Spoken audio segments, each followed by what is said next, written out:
afternoon from Toronto, Canada, and good evening and good morning to everyone joining us from across the world. Welcome to this virtual event titled Inheriting Climate Change. The event is co-hosted by One Young World and the British Museum. My name is Kehkashan Basu. I am a One Young World ambassador, a United Nations human rights champion, and founder president of Green Hope Foundation. It is my absolute pleasure to be your host today. Thank you so much for joining this critical discussion that shines a spotlight on the most underestimated and oft ignored threat to life on our planet, that of climate change.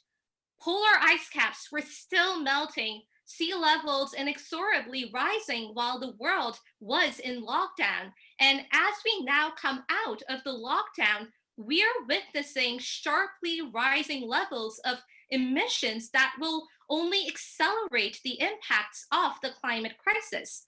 And the irony of the situation is that this crisis much more disproportionately affects those communities and regions who are least responsible for it, and most often their voices never get heard. So in today's discussion, we bring you two such frontline youth defenders of climate justice, an exceptional pair of leaders who are both driving forward action on combating climate change in their respective communities. Each of our speakers today hails from the One Young World Ambassador community, which is a network of the world's most impactful young changemakers who are delivering positive change. Please do let us know by typing in the chat where you're joining us from. And we encourage you to pose questions in the Q&A box for our panelists throughout the session, and we will try to answer as many as possible in our time together. And we'd also love for you to share any quotes or moments that are impactful for you on your social media accounts. And be sure to tag at One Young World and at British Museum.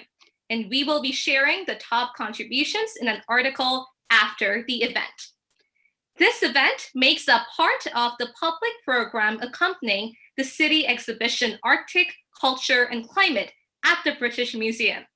So, to begin the event, we will hear an introduction from Amber Lincoln, head curator of the Arctic exhibit. Amber, the floor is yours. Thank you. So hello and welcome. I'm Amber. I'm a curator at the British Museum, and for the past few years, I've been working with many others to develop the city exhibition Arctic, Culture and Climate, which explores Indigenous perspectives of Arctic environments and histories and addresses the timely topic of climate change. So I'm thrilled to be here today to hear this exciting panel on inheriting climate change. And as Kehkashan had said, this is the 6th event in a series of partnered public programs associated with the exhibition. And I'd really like to thank the British Museum Youth Collective and One Young World for organizing this session. Sadly, it is the next generations who are inheriting the climate crisis, but it is also today's young leaders who provide us with the most hope. So I'm thrilled to hear from 3 of them today. Maatalii Okalik is from Nunavut, Canada, and is president of the National Inuit Youth Council. She is chief of protocol with the Department of Executive and Intergovernmental Affairs for the Government of Nunavut. Rae Bainteti is Banabang and Kiribati origin. In addition to being a Young One World ambassador, he works in a number of capacities for social and climate justice, such as being a co-founder and chair of the Kiribati Aotearoa Diaspora Directorate Charitable Trust. Kehkashan Basu of Canada will chair tonight's session, and in her own right is quite an impressive figure. She is a United Nations human rights champion, a National Geographic Young Explorer, and one of Canada's top 25 women of influence. So all 3 speakers have worked bravely in national and international forums for social and environmental justice. And before we go into it and we get to the meat of this panel, I just want to tell you about another group of young leaders. The Embassy of Imagination is a socially engaged art practice of young artists in Kinate and Pangertung, Nunavut, and Inuit communities in Nunavut, as well as in Toronto and Winnipeg, Canada. They have sought inspiration from their cultural heritage. They have sought out knowledge from elders in their communities. They have learned local and global artistic practices in order to explore their world and to reflect on what global climate change means to their communities. And we couldn't be more proud to have their completed artwork displayed at the British Museum. So I think we'll put that on there. So collaboratively and intergenerationally, these artists made Atigi Selapat. It is made from Japanese paper and Asian fibers that have been sewn into thin outer parkas or silapat. Each design was printed onto paper using blocks of linoleum and found objects. And these found objects, like seal fur or fish, were acquired during activities of learning life skills like obtaining food, sewing warm clothing, and predicting weather for safe travel. So I quote the artist statement: "This artwork honors the actions and responses to climate change that have long been led by Inuit communities, informing and inspiring the rest of the world. Global decisions and industrial practices continue to threaten the breadth of human expression. Through heartfelt collective efforts, Atigit Silapat aims to empower young people, as it is our generation who will inherit the burden of a climate forever changed." So I urge you to check out the Embassy of the Imagination's website, as well as a film they produced that demonstrates this process of this socially engaged artwork, which is on the British Museum Arctic content page. I'm sure we will make a link. And now I just want to end by showing a few clips that they shared with us about this process. After the film, we will move back to Kehkashan, but thank you all for coming. Thank you in the audience for joining us. And I so look forward to hearing these great speakers talk about the challenges facing Arctic and Pacific Island communities. Bye-bye.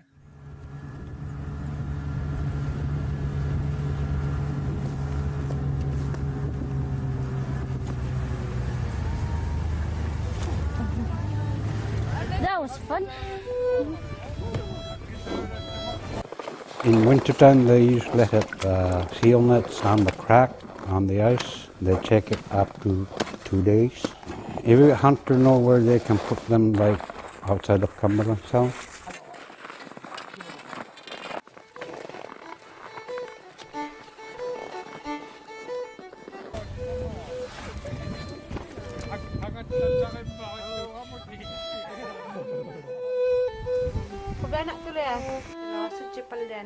Sidaw. Sidali manna si pada jui ngaru. Tai cuma di hau di pada si doktu nga. Dok sema dengan sida tiang ada kata sidugo. Ya sida tiang waktu ada gua.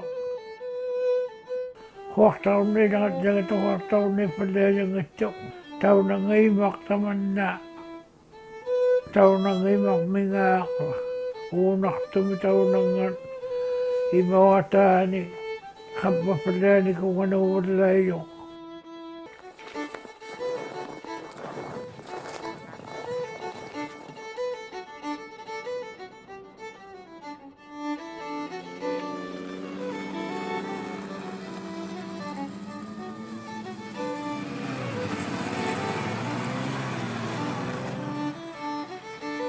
This is my late dad, Nukuti, net needle. My dad taught me how to make nets when I was a very young boy.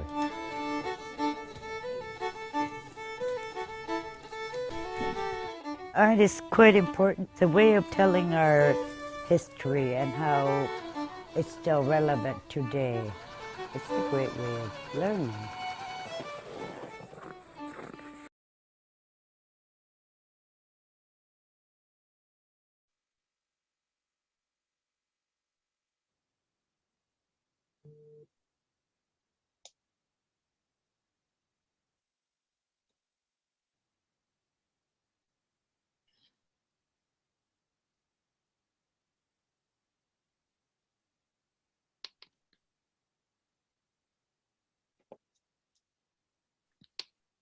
Thank you very much for that video, and thank you, Amber. You are right.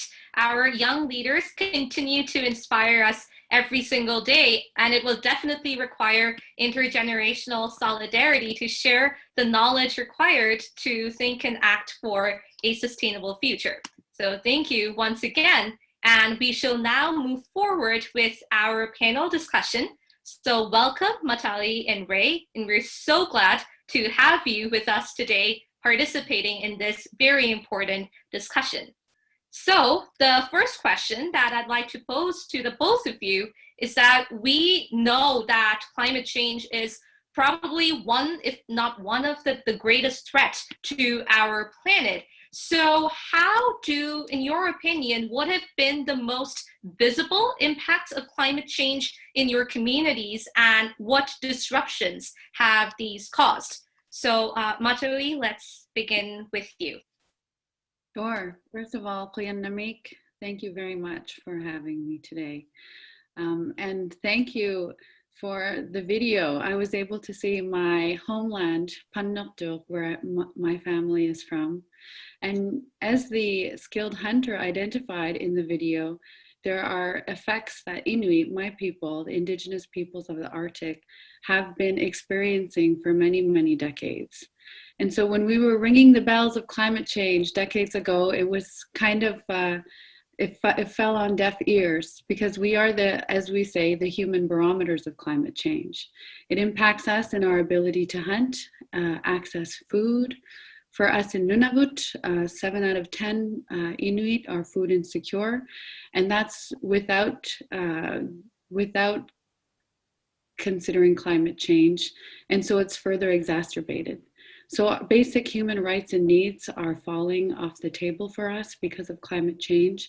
And then that's at the family and individual level. If you're thinking about communities, you know, across the Arctic, across Inuit Nunat, our homeland, communities are closing because of the melting permafrost, and it's no longer safe in many places in our homeland in the Arctic to live.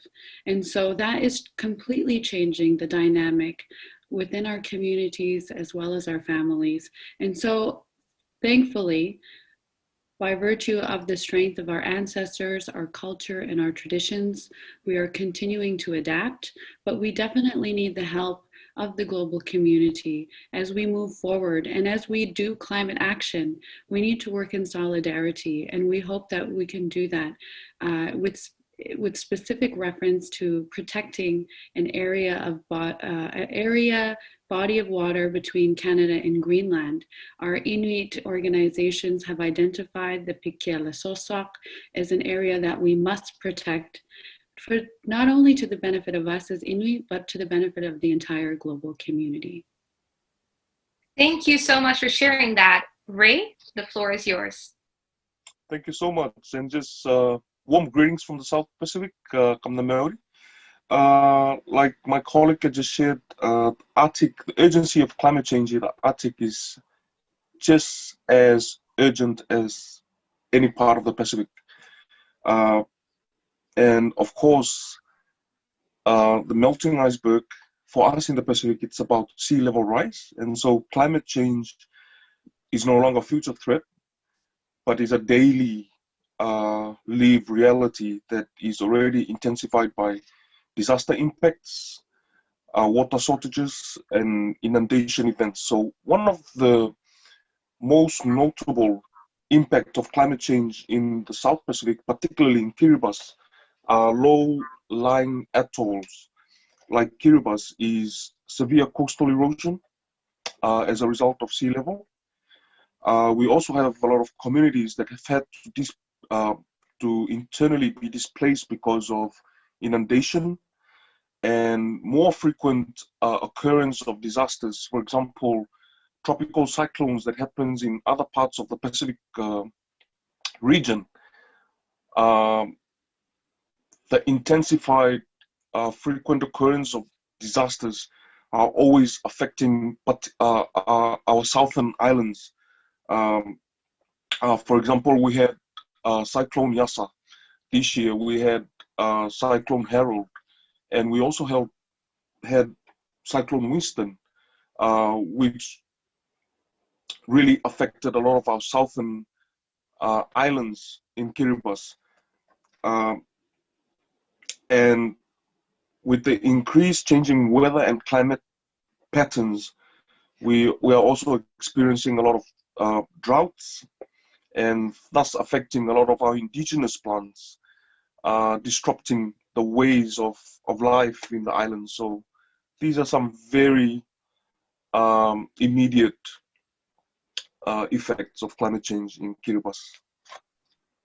Thank you, Ray. And from what I hear from the both of you, Indigenous communities continue to suffer from environmental injustice all over the world. But the biggest problem is that this continues to remain under wraps. So how can this knowledge be mainstreamed so that remedial actions can be taken?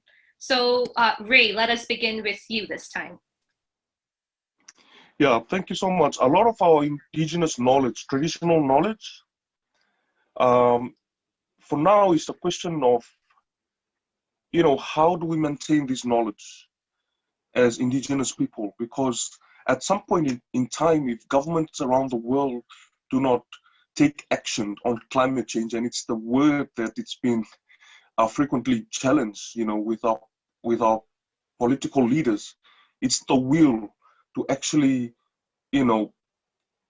do something tangible about climate change. If nothing is done, a lot of these communities, particularly communities in low-lying atoll nations, would have to be, displaced to safety if no bold action is taken to mitigate climate change impacts on the islands. And so,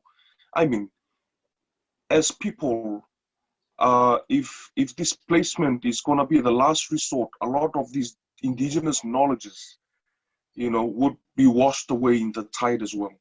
And so these are the concerns. Like some of the concern as young people in the Pacific is like, how do we ensure that as people we still have our traditional knowledge intact, and wherever we go, we carry those with us. Absolutely. Thank you, Ray. Maatalii? I can agree wholeheartedly with Ray. We definitely want to protect what we have left, not only our homeland and environment, but what we have left of our culture and our traditions. And so we have a lot of very amazing knowledge keepers in our Indigenous communities who are passing that knowledge down to eager youth who are keen to maintain what we have left. But in terms of your question about climate action implications on Indigenous communities and that being under wraps, I think the biggest challenge is that the nation states and the countries that we live in don't include Indigenous peoples in their climate action strategies. And so when people of the Pacific and people of the Arctic were in Paris when the Paris Agreement was being negotiated, Canada wasn't like, this is what Inuit are saying in terms of climate action. Not at all. All of us as an Indigenous peoples work through a platform and try and get the ear of our nation states. And so I think that is what one of the biggest barriers are in terms of climate action moving forward. And we were certainly disappointed when Indigenous people's knowledge and Indigenous people's rights never made it into the Paris Agreement in the first place. Mm. Absolutely. And it's so sad that there is a whole breadth of Indigenous knowledge that can literally help us and guide us to achieve a sustainable future, yet it continues to be ignored to this day, and we have to remedy that. And I'm so glad you actually mentioned the Paris Agreement, because now we are living through a pandemic, and we all have an almost universal lockdown. So are the both of you concerned that nations will use the COVID crisis as an excuse to abandon the Paris Agreement and boost a fossil fuel economic resurgence? So Maatalii, let's begin with you. Sure. I think that's a very important question. I think what we have to identify is over the last year, we could definitely see the positive impacts of what you're saying a global lockdown represents and how it affects our environment and how it affects things that Indigenous peoples are completely tied to, which is our land, our water, and for us Inuit, our sea ice. So when nation states say it's impossible for there to be change in the positive way forward regarding climate action, I would say right now that's an absolute lie. We have definitely seen a positive change in the last year. And so I think what we can do as a global community is maintain momentum on continuing to protect our land for the generations to come, the way in which we have been successfully able to do by virtue of this global pandemic. Absolutely. And dialogues like these are definitely ensuring that our advocacy does continue. Ray, the floor is yours. Yeah, I personally believe that COVID-19 is a distraction. More importantly, it's an important and urgent, global agenda that's affecting the lives of people, across borders. And COVID-19 is just as fast as, climate change, if you make that kind of comparison. And like climate change, it is borderless, and regardless of where you are, it affects you, whether you are in the Pacific or in any part of the world. And I think as a practitioner and a student working, on climate change with the diaspora communities in Auckland, New Zealand, I've seen some of the distractions that COVID-19 has created, particularly with the diaspora communities and communities that have had to move to countries like Australia and New Zealand under different work schemes and different migration schemes. And I think one of the most important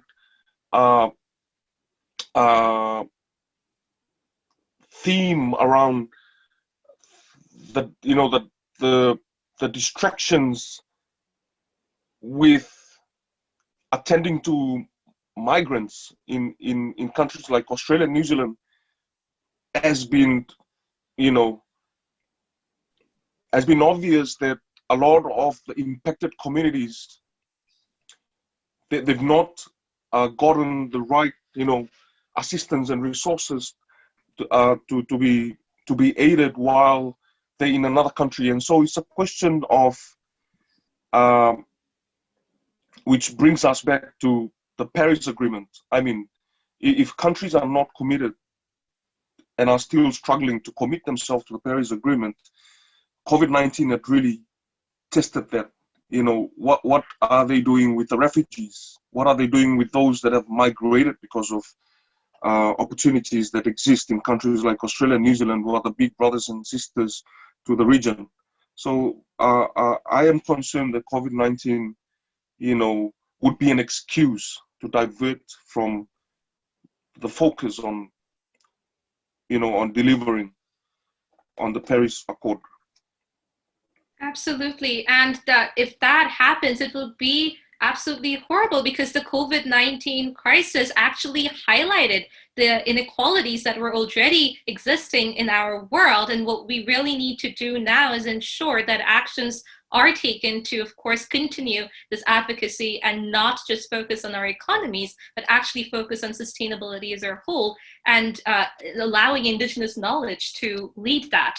And I know that the both of you have done some amazing work in your respective regions, countries, and fields. So how are you as young leaders driving climate adaptive behaviors in your own communities? So Ray, let's begin with you.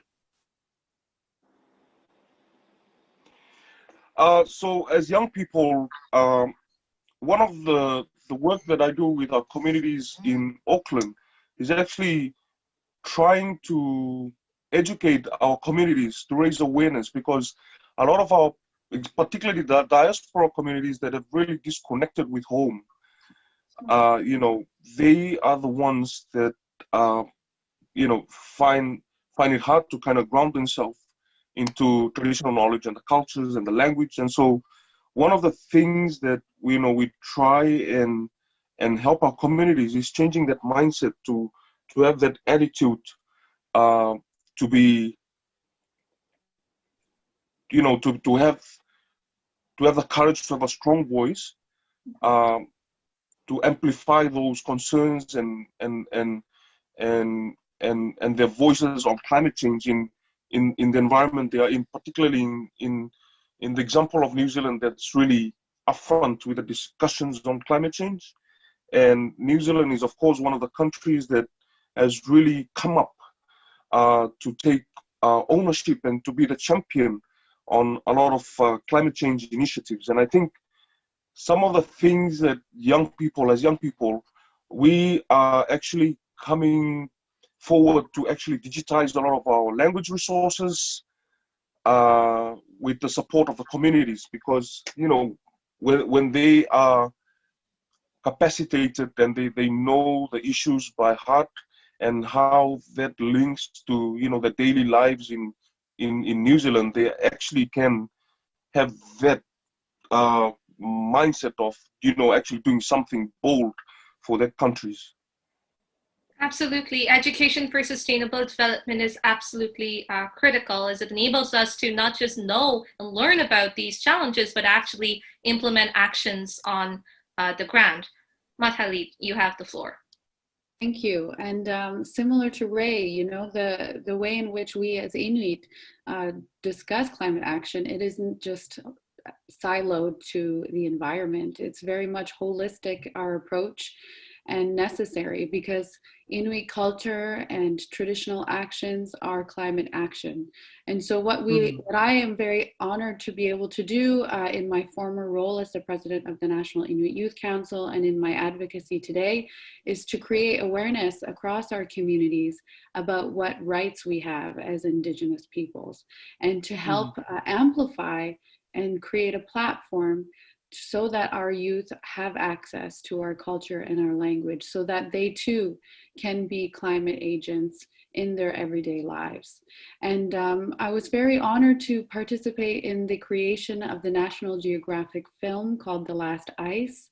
That is a feature-length documentary highlighting the impacts of climate change on Inuit communities across Inuit Nunat, and be able to connect the global community with the many change agents and leaders at the front lines in our many communities across the Arctic, so that they can themselves share how climate change impacts them, and also call on the international community, and more specifically the governments of Canada and the Danish realm, to ensure that Piquillo, the area between Canada and Greenland, is protected.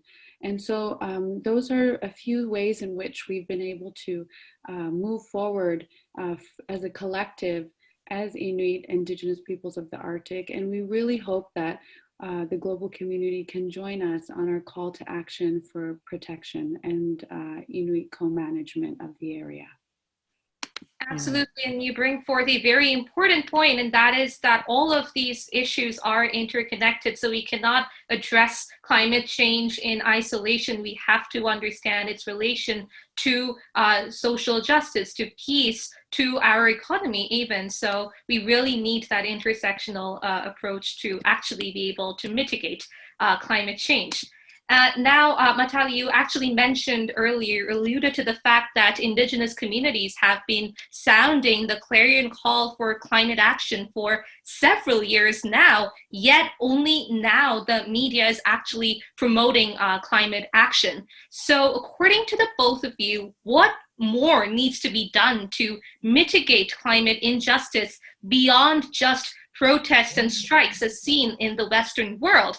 And how do you think the solutions can be localized? So Maatalii, once again, we'll begin with you. Sure. I mean, I think one of the most swift actions that can be done and could be, integral to how the global community moves forward on climate actions is for the governments of the nation states to include Indigenous peoples in their think tanks, in their negotiating teams, and just include us, and so that we can help and bring our traditional knowledge. And it would be a great way for nation states to respect Indigenous rights as well. Like, the way that it is in our nation states is that we're on opposite sides of the table, which you can see in how we experience systemic racism and how we experience, the developing world conditions that we live in these developed nations like Canada, for example. And I see the Sustainable Development Goals pin that you wear and the amazing goals that are behind you, Kehkashan. But before the Sustainable Development Goals were the Millennium Development Goals, which applied only to developing states. But Indigenous peoples from developed nations were saying, it's true, that's exactly how we live within our nation states themselves. And so I think for us, it would be very important for nation states to take the leadership role that they can and include us on their teams so that we could all live equally, but also work powerfully together on climate action into the future. Absolutely. Ray, you have the floor. Yeah, thank you. So for me personally, I think the urgent thing that we need to do right now is to conclude the conversation on climate change and start acting, because I mean, we are in a position that, we require a lot of global action together as a community, especially around mitigation and adaptation, and ensuring that, everything that's spelled out in the Paris Accord is delivered and not just seen as a voluntary commitment.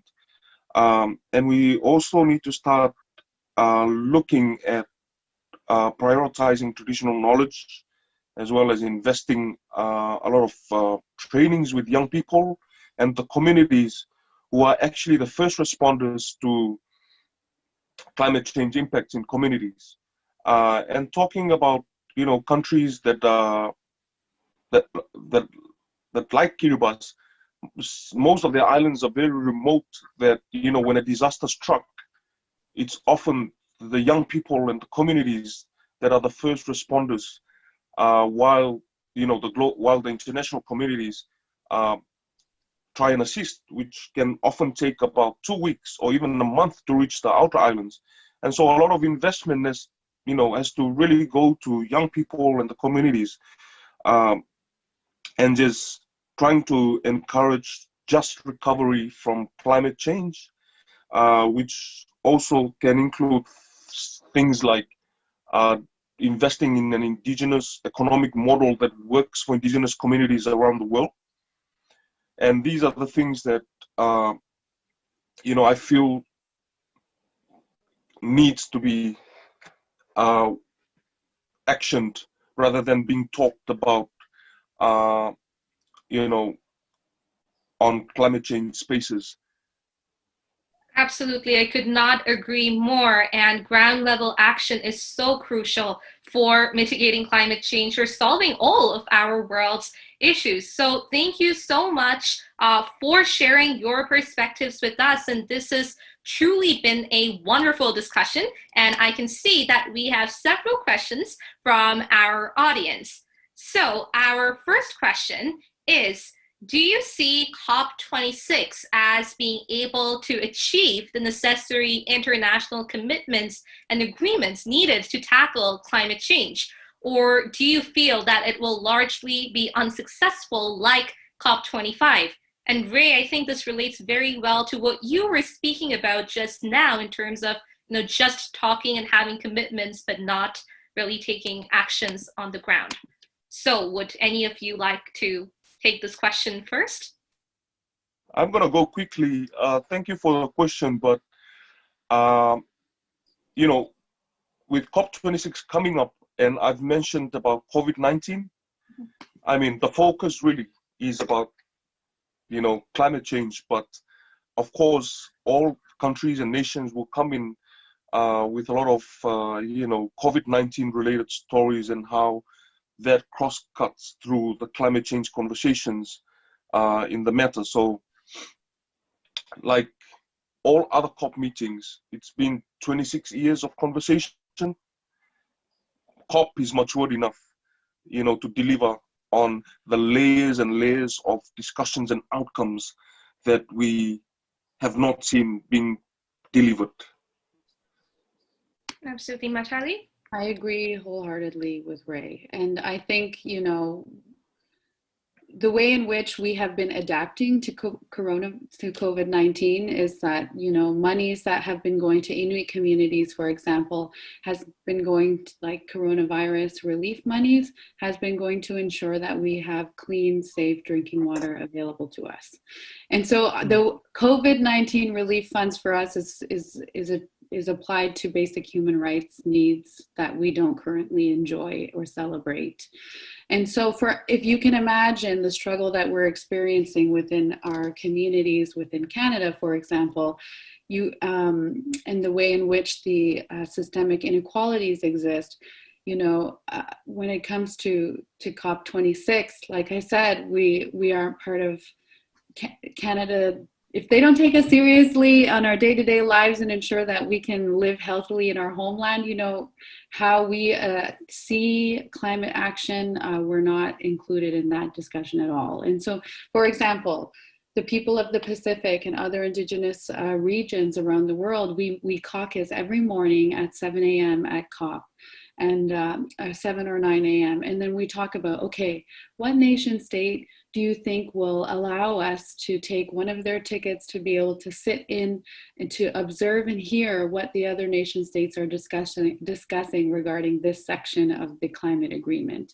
And because our own nation states don't include us and allow us to sit in on those discussions. And so we're constantly having to work through the side doors or the back doors and try and through the Global Indigenous Peoples Caucus talk about how ongoing discussions affect us at the island level and at the community level, for example. And so, I mean, I'm not very optimistic. The short answer is I'm not very optimistic. And like Ray, I don't know. My patience is quite thin with it as well. And I think he's a bit more eloquent in how he speaks about it. And again, like I said, nation states need to step up. Absolutely, and I echo that as well. And as someone who has been to multiple COPs, I understand exactly where you're coming from, because civil society, in particular, young people, women, and Indigenous communities, we have these discussions at the beginning, but our voices are not actually heard in the negotiations that actually create the documents such as the Paris Accord. So there really needs to be that shift towards involving all sections of society, particularly those who are impacted most by climate change-induced disasters. And I'm so glad that both of you brought up this really crucial point. So our next question is, what are the panelists' positive recommendations to combat climate change? And what Indigenous knowledge can they share to help us all around the world? So who would like to begin? Maatalii, let's begin with you. Sure. I think it sounds really big picture, but the global community support for us to protect Piquillo, I think it would be a huge win for everybody. It's an area between Canada and Greenland that includes both water and sea ice. And Inuit, we have done all of the work through the Inuit Circumpolar Council, our highest level of international governance, to identify the area and to do community-led consultations as to why it's important for that area to be protected. We have put together very sound recommendations to the international community, more specifically the governments who share that jurisdiction, on how we can be protecting it in the interest of more global protection for the many years to come. And so I think very quickly I will answer the question to point to that. And all of the information regarding Piquillo is available online, and I encourage you to read it. And that's one of the great things that we're seeing is global solidarity around different regional or geopolitical struggles that people are experiencing. And so I applaud global community through social media, for example, for coming together in that way. And I do hope regarding climate action, we could do the same. In terms of Indigenous knowledge, it's so exciting because the way we are raised is to think not of ourselves, but in a way like, how do my actions affect me and benefit me? It's how are my actions going to impact the next generations to come? Like, that way of thinking is embedded in us. And so I think just that worldview is something that we can think about.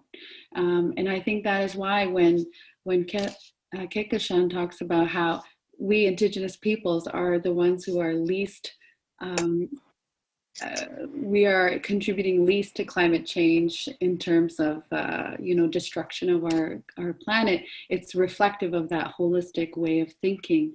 And it might seem really simple, but that meaningful, holistic way of thinking, I believe if more and more people were to, have that same worldview or that same, mind frame in daily actions, maybe the global community's actions will change, the way in which we've been forced to change because of the coronavirus and the lockdown that we've been experiencing.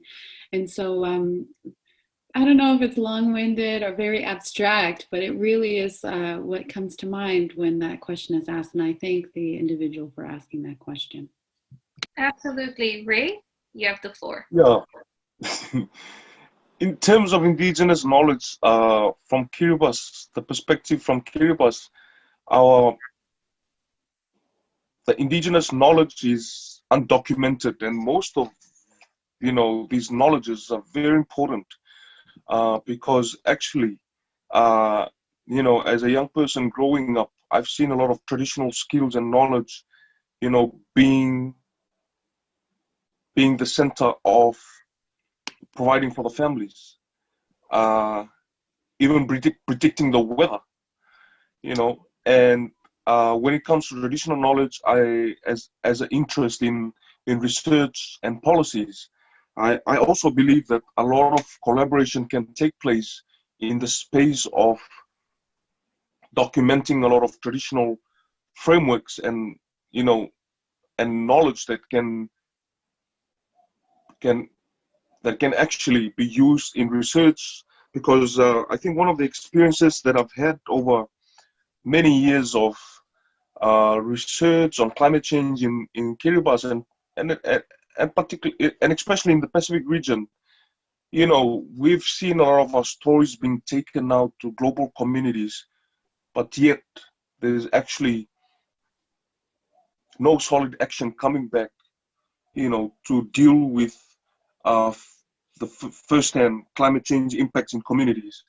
So along those areas, I would really want to see a lot of our traditional knowledge and science, being prioritized as a tool to also contribute to the achievement of the Sustainable Development Goals. And I know for many years, Indigenous communities have survived with their traditional knowledge. So why cannot the global community see this knowledge and traditional science as a strength for our communities to actually thrive and be resilient, in the face of climate change impacts in the region? Well, that really is the big question, right? That why aren't we looking at Indigenous knowledge to help us out? It's right in front of us. So we really need to move forward in that area. And the next question I have for the both of you is, what message would you have for fossil fuel companies and carbon emitting companies at this critical time? And is aiming to be net zero carbon by 2050 enough? Ray, let's begin with you. 2050 is not enough. I mean, it needs to happen today. Mm-hmm. It needs to really happen today, because you would see the impacts of climate change, the melting of the icebergs in the Arctic and sea level rise that we're receiving from the ice that's melting from the Arctic is a matter of, is like a ticking bomb for most of our communities. And so, I mean, we need to be ambitious, and 2050 is not enough for us in the Pacific, and of course in other parts of the world. Absolutely. Thank you for that, Maatalii. I agree with Ray, and I think governments need to put their money where their mouth is regarding, ensuring we're having cleaner infrastructure in our communities as well. And I also think that industry and government should be working hand in hand on this. You see it happening with different, like really great collaborative progress in terms of resource extraction between government and industry, but not necessarily in terms of clean energy. And so I think that we can't say that it doesn't exist. We can't say these type of partnerships don't like we would be starting from zero. I think that government and industry should be going hand in hand to ensure clean energy is achieved. And like Ray, don't wait 30 years for this to happen. Let's not have targets for 30 years away from now. Let's speed this up a little bit more, and we can definitely see the benefit over the health of our world in the last 8 months if we were to go more clean that way, in my opinion. Yeah, absolutely. And keeping these faraway targets will just increase our complacency and make us think that, oh, we have a lot of time to achieve these targets, whereas the problem is happening right now, and we do need actions right the second to be implemented. So thank you for those points. And a final question that we have from our audience: what can we do to assist Indigenous peoples in climate campaigning? So our audience member is from the UK and asks, should we lobby our MPs? So let's, Maatalii, let's begin with you. Sure. I think that it's a multi-tiered approach. So like I mentioned very briefly before, I encouraged a global community to have their ear to the Indigenous ground in terms of what it is that we are championing. And oftentimes, as I've said, it's for basic human rights. And so just to amplify and use your own platforms to amplify what it is that Indigenous peoples around this globe are fighting for, and to stand in solidarity with us to the best of your ability. Another thing that I think would be important in terms of lobbying, members of parliament and so on, if you are in a country where that is Indigenous lands, yes, please do so, because we should be working more together, and our Indigenous people's rights should be respected by all in this world, regardless of borders and so on as well. And then when it comes to like someone from the UK, if possible, for COP26, for example, like different nation states could be in alliance with the Indigenous Peoples Caucus in terms of what it is that we are trying to achieve alongside the negotiations and discussions that are happening at that international level. And the UK is also identified as a major player moving forward. And so, yes, it doesn't hurt to write to your MP about what it is that people of the Pacific, people of the Arctic, and everyone else in the Global Indigenous Peoples Caucus is fighting for. And I assure you, what we're fighting for goes hand in hand with what we hope to achieve in a global community. And so that would be my recommendation. And lastly, if there is a possibility for financial investment into our Indigenous organizations who are, not only trying to champion the acquisition of the eradication of systemic inequalities that we experience on the regular, but also rising to the occasion to help share our knowledge in terms of climate action. We're often, on the brink of closure because of the lack of investment in our operations. So, I'm speaking from the, Inuit perspective when it comes to our Inuit Circumpolar Council. And when we do caucus as Indigenous peoples, we're all saying the same thing, and it's like, we have a lot of people working as volunteers, but it doesn't matter. You know, we have to do it. We have to work for the future of our global community. But if our organizations were a bit more financially secure, then I believe that we would have more strength when we are trying to work for the betterment of our future. Yes, absolutely. We have to, and governments have to invest in where the actions are actually taking place and not spending it on things that are actually destroying our planet. So Ray, you have the floor. Yeah, thank you so much.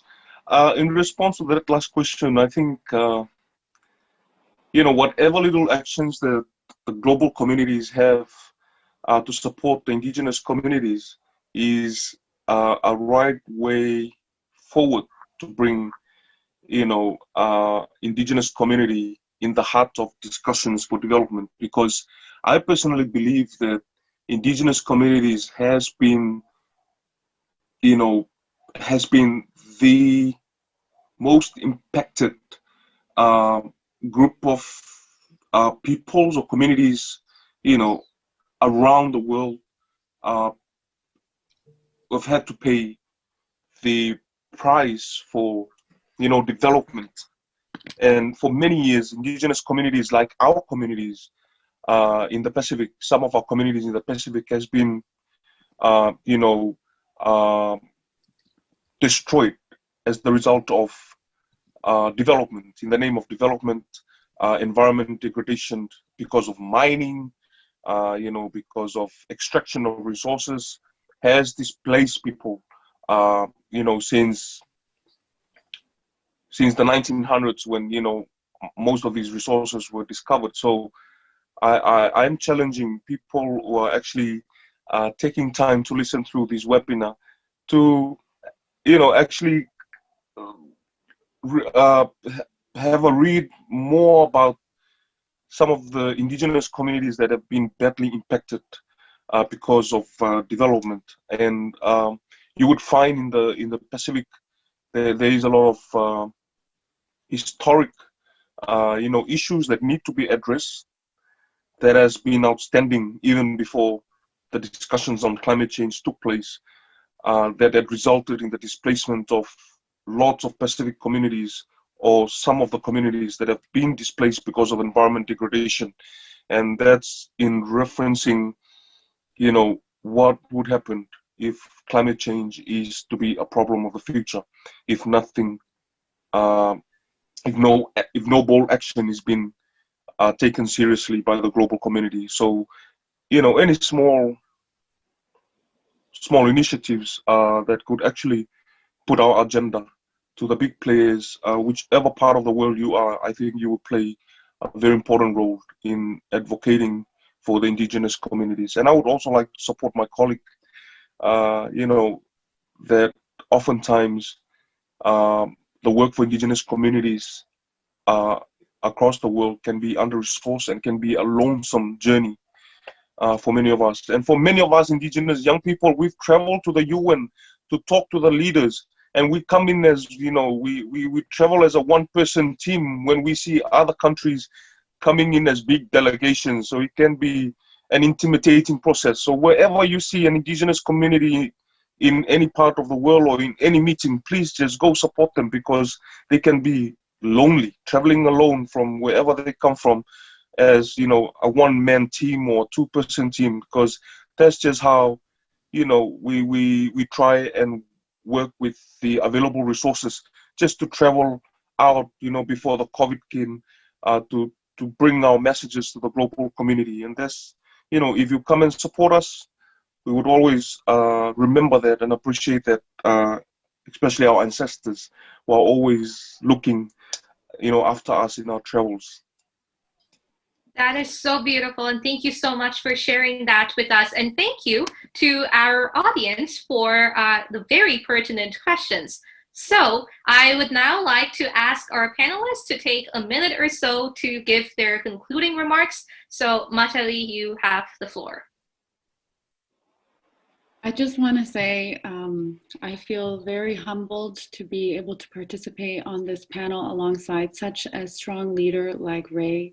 And it has always been a pleasure to work alongside our brothers and sisters in the Pacific. And what we're talking about, us at the top of the world and them at the bottom, is the same thing. We just want to preserve what we have left, protect our homeland, be able to live safely on our homeland, and ensure that we have a safe place for the many generations to come to also live and celebrate being Indigenous. But we also understand that our quality of life and the quality of life of those at the bottom of the globe impact the entire world. And that climate, like Ray eloquently said, climate change is borderless, just like the coronavirus has been. And so we have to be a bit more holistic, and I'm so inspired by conversations like this that are real, actions of change in the right direction, in my opinion. And I just want to thank you all for taking the time to listen, and for all involved, One Young World in the British Museum, for putting this together. Thank you all very much from me. Thank you so much, Maatalii. Ray, the floor is yours. Thank you. And like Maatalii has shared, I think I also share the same sentiment, especially because we are two people, one from the Arctic and one from the South Pacific, that are actually inheriting the climate crisis impact if no bold action is taken, and the impacts can be a matter of life and death because of the imminent threat that actually has on communities that have had to live on icebergs and that have had to live on low-lying atolls, nations, and are most vulnerable to melting of icebergs and sea level rise. I think as a way of closing, I remember a story that our elders, a story about our elders, which says, indigenous communities and knowledge are actually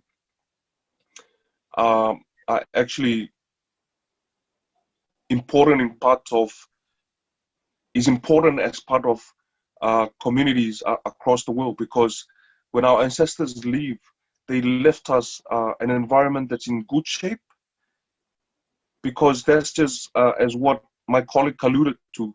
We make sure that we use what we use and we leave what we leave for the future generations.